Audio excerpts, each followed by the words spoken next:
dengan pemberian kuasa. Sebenarnya saya sudah memberikan sejak tanggal 30 pada hari Selasa tanggal 30 Mei 2023.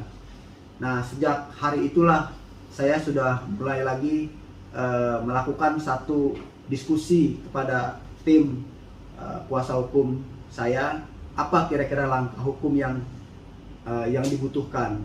Nah, sehubungan dengan itu, beberapa hari lalu terjadi satu keributan kecil lah, yang justru malah saya seperti sebagai yang disudutkan.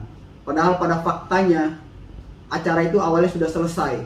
Tiba-tiba datang belasan orang menyerang saya. Nah, untuk keterangan lanjutnya, saya rasa kebetulan kuasa hukum saya juga pada saat itu hadir. Nanti dijelaskan lebih detail mengapa dan bagaimana, siapa yang melakukan, siapa yang memprovokasi, siapa yang melakukan satu perbuatan yang tercela. Nanti kuasa hukum saya menceritakan. Demikian.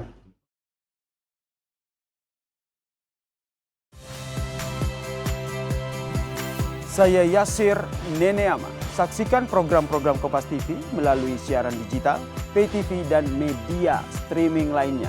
Kompas TV, independen, terpercaya.